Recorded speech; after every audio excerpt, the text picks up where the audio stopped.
Welcome to my channel olympiad classes by engineering वाला। So guys, आज हम start करने जा रहे हैं solution for NTA app mock test 2 का सॉल्यूशन। ठीक है, सो स्टार्ट करते हैं। हमारा पहला क्वेश्चन है। पहला क्वेश्चन ये बोल रहा है कि the pressure of a medium is changed from rest initial pressure is 1.0 into 10⁵ Pascal and final pressure is 1.165 into 10⁵ Pascal and change in volume is how much? 10%.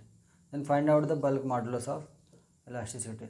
Let us consider here the initial volume is V. So solve करते हैं हम इसको। तो bulk modulus of elasticity का formula है B equals to minus of del P upon में del V अपान में V।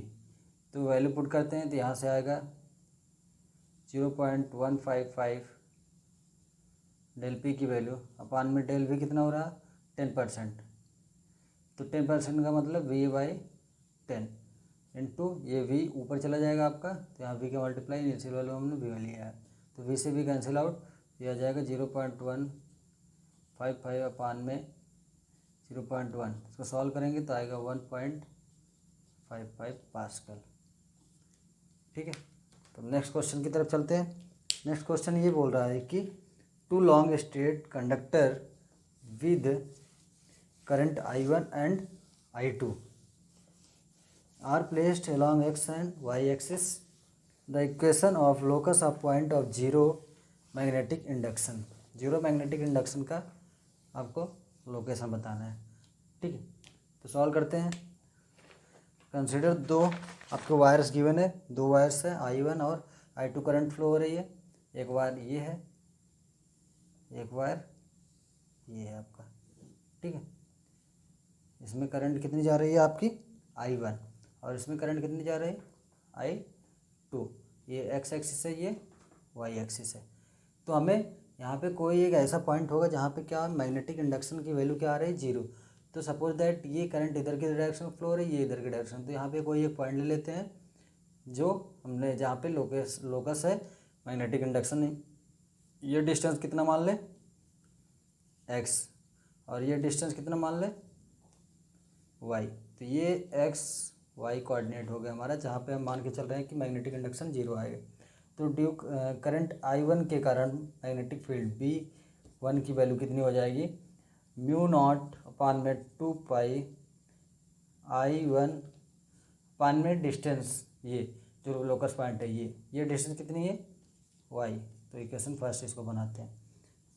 Magnetic field due to current I2 μ0 upon में 2 पाई I2 अपान में ये डिस्टेंस कितनी है यहाँ से ये x। This is equation second. अब दोनों को क्या करें हम इक्वेट कर दें। दोनों को इक्वेट करेंगे तो 0 पॉइंट लोकस में मिल जाएगा। तो दोनों को इक्वेट कर देते हैं। μ0 upon 2 pi I1 upon y equals to μ0 upon में 2 पाई I2 अपान x। μ0 2 पाई से μ0 2 पाई कैंसिल हो गया। y के फॉर्म में निकालना है तो y हो जाएगा I1 अपान I2 इंटू एक्स। तो ये आपका इक्वेशन मिल गया, लोकस है y क्या। ठीक है, नेक्स्ट थर्ड क्वेश्चन हमारा है the Bob of a simple pendulum is spherical hollow filled with water. A plugged hole near the bottom of the oscillating bob gets suddenly unplugged during observation till water is carrying out. The time period of oscillation would be. Time period oscillation का पूछा है। एक Bob है, ठीक है, initial condition क्या है वो वाटर फिल है इसमें। तो बना लेते हैं हम। सपोज दैट ये एक बॉब है, ठीक है, इसके अंदर क्या फिल है वाटर फिल है। ठीक है, ये एल इफेक्टिव कितना हो जाएगा यहाँ से यहाँ तक की लंबाई जो इसका सेंटर ऑफ ग्रेविटी होगा CG तक, ये एल इफेक्टिव हो जाएगा।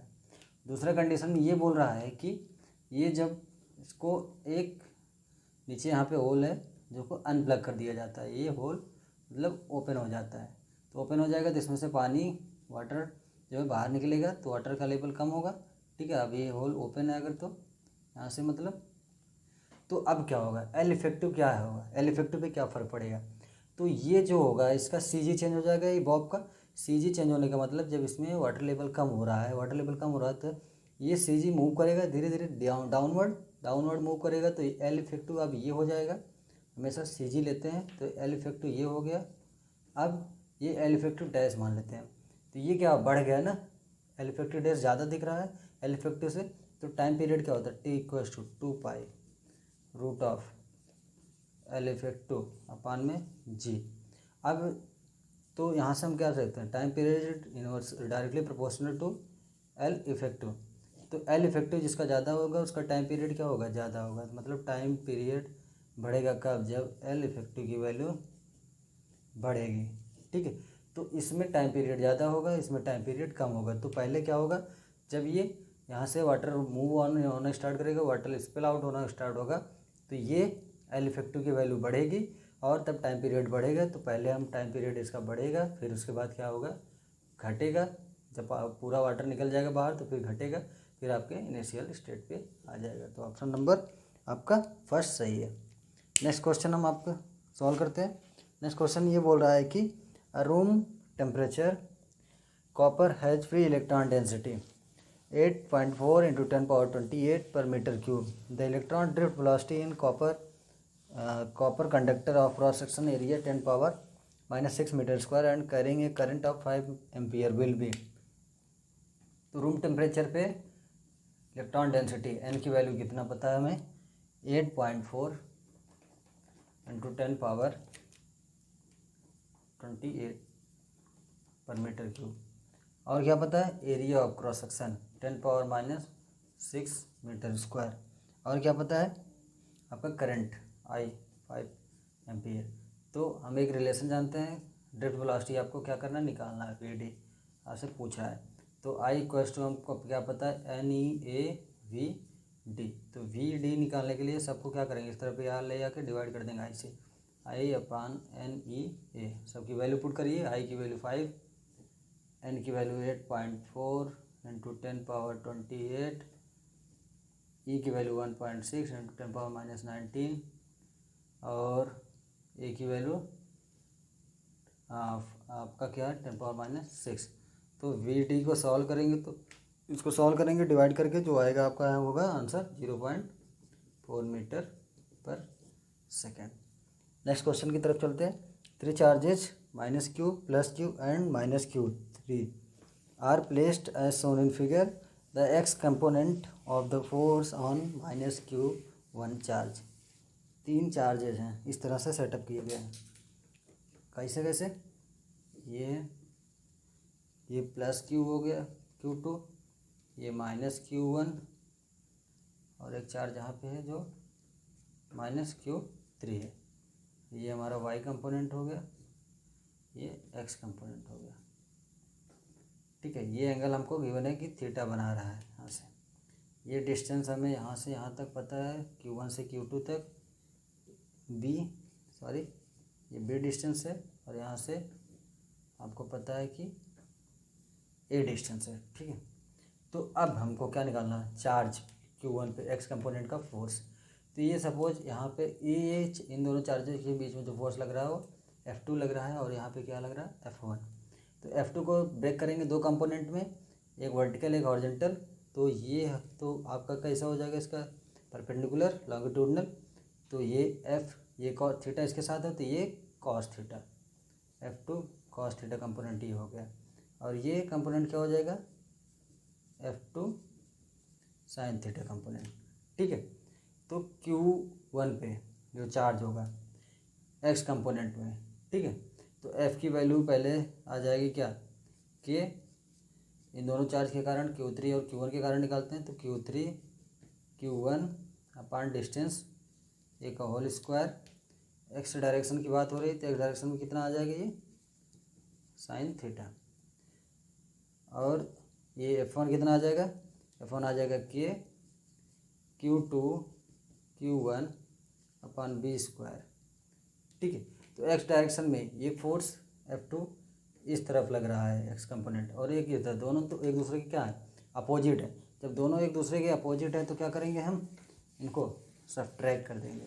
ठीक है, तो सब्ट्रैक्ट कर देंगे या फिर दोनों को इक्वेट कर देते हैं, तो फाइनल रिजल्टेंट फोर्स हमें निकालना है। तो Q3 Q1 अपान में a² equals to Q2 Q1 अपान में ये a² के साथ साइन थीटा आएगा, सॉरी, और ये b², कैसे के कैंसिल आउट, Q1 से Q1 कैंसिल आउट। ठीक है, तो आ जाएगा हमारे पास, और ये देखिए एक माइनस साइन के साथ है, तो ये माइनस है, ये माइनस नेगेटिव साइन के साथ है, तो इसको उस तरफ लेके चले जाएंगे, तो Q2 अपान में b², इसको राइट साइड में शिफ्ट करेंगे तो प्लस Q3 अपान में a² sine theta. This is your answer x component force का। ठीक है, आगे चलते हैं। नेक्स्ट क्वेश्चन हमारा क्या है, नेक्स्ट क्वेश्चन ये है हमारे पास कि आपको गिवन है कि a real inverted image in a concave mirror is represented by graph UVFR combination। कौन से मिरर की बात हो रही है, कॉनकेव मिरर। कॉनकेव मिरर कुछ ऐसे बनता है क्या, ऐसे कुछ बनता है। ठीक है, तो ये हो गया कॉनकेव मिरर, ये हो गया आपका पोल, ये कहीं है आपका फोकस, और यहाँ पे कहीं सेंटर ऑफ कर्वेचर। तो क्या कैसी मिरर बन रही है, रियल बन रही है, और कैसी, इन्वर्टेड। जब रियल और इन्वर्टेड बन रही है मतलब ये इस तरफ आपके मिरर के सामने ही, ठीक है, सामने बनेगी, मतलब इमेज कहीं पे यहाँ कहीं ऐसे बनेगी। ठीक है, यहाँ पे बनेगी। तो हमने साइन कन्वेंशन में क्या पढ़ा था, पोल से लेफ्ट साइड के डिस्टेंस या फिर in the direction of the incidence रे। ठीक है, हमेशा डिस्टेंस को क्या लेंगे, पॉजिटिव, और उसके अपोजिट डायरेक्शन को हमेशा डिस्टेंस लेंगे निगेटिव, और ये डिस्टेंस हमेशा आपके प्रिंसिपल एक्सिस से पॉजिटिव होगी अपवर्ड की तरफ, और डाउनवर्ड की तरफ हमेशा निगेटिव होगी। ठीक है, तो यहाँ पे u कैसा होगा, u क्या होगा, निगेटिव साइन, u निगेटिव होगा। v कैसा होगा, v भी तो लेफ्ट हैंड पोल से पहले ही है, तो ये भी निगेटिव होगा। और f क्या है, f भी तो यहाँ पे दिख रहा है, ये भी निगेटिव होगा। तो हमें जो ग्राफ गिवन है u बाई एफ का, u बाई एफ का मतलब u निगेटिव वैल्यू और f भी निगेटिव वैल्यू, जो तब निगेटिव वैल्यू को डिवाइड करेंगे तो क्या मिलेगा हमको, पॉजिटिव वैल्यू। और जब v बाई एफ का ग्राफ प्लॉट करेंगे तो दोनों निगेटिव, ये भी निगेटिव ये भी निगेटिव, दोनों को मिलेगा हमसे क्या, यहाँ पे पॉजिटिव वैल्यू।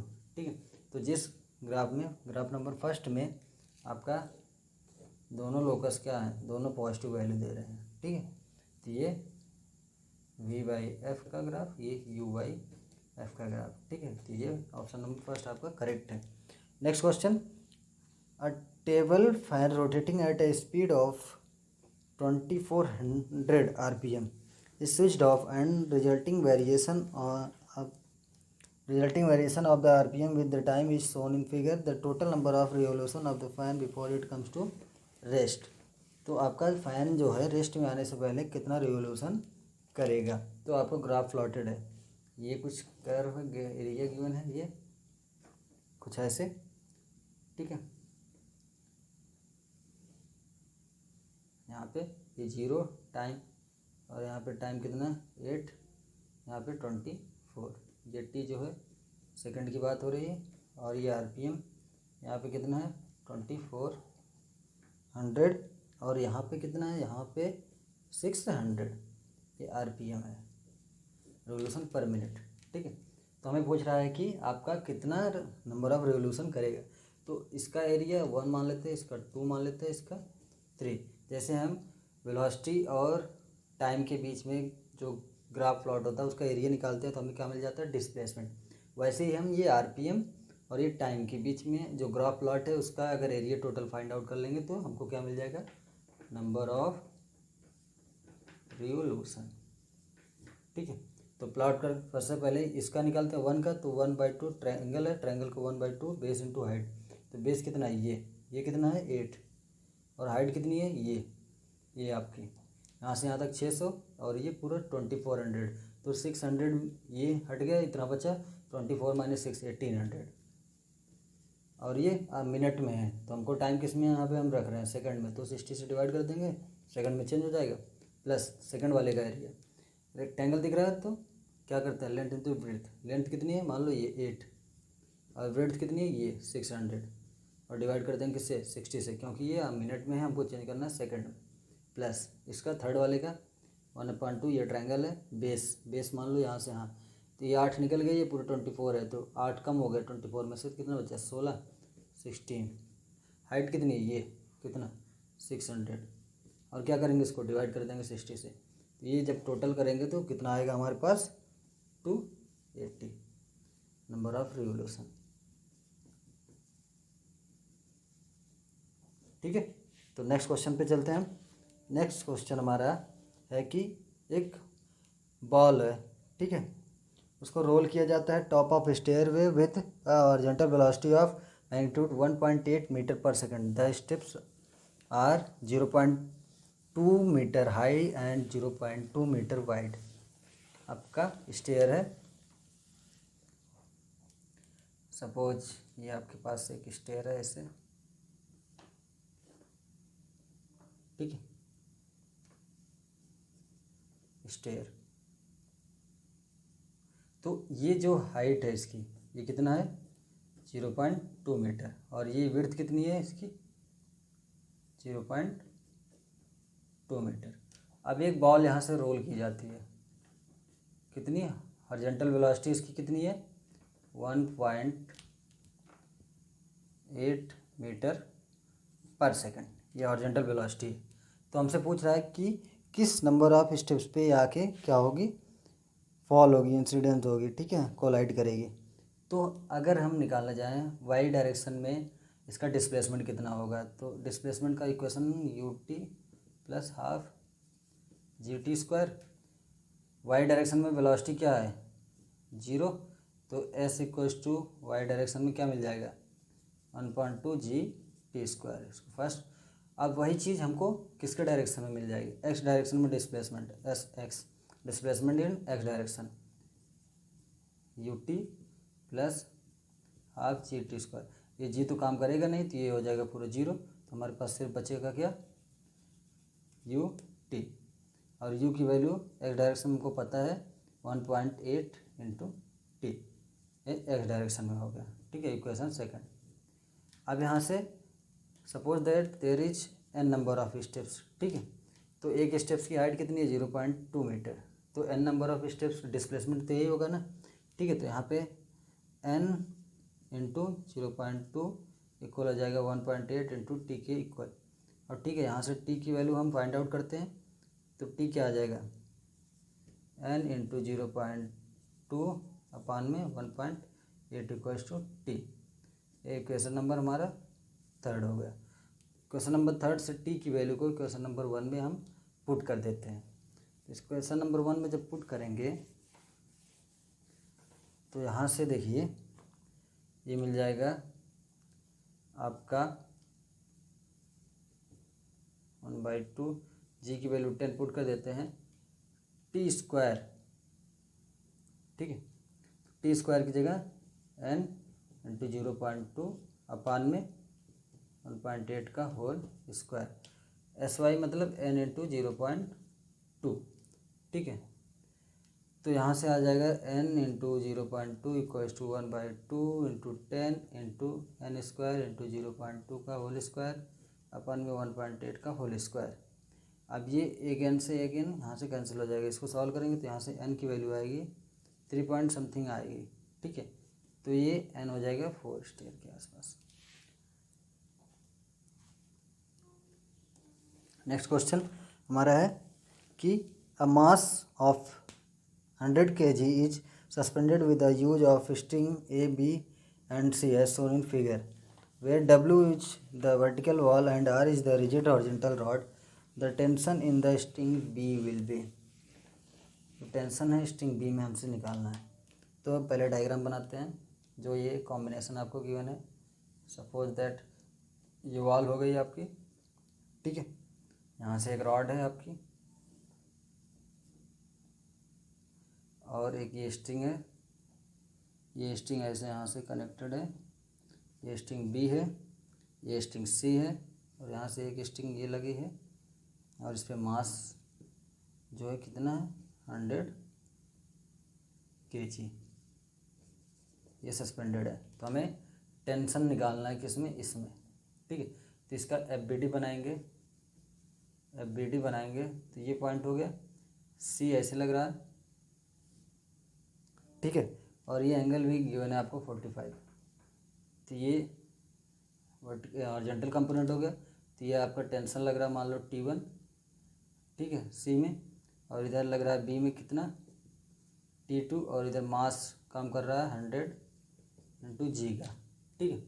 और ये एंगल कितना हो जाएगा आपका, ये जब 45 है तो ये भी कितना हो जाएगा 45, तो 45 पुट कर दें, ठीक है।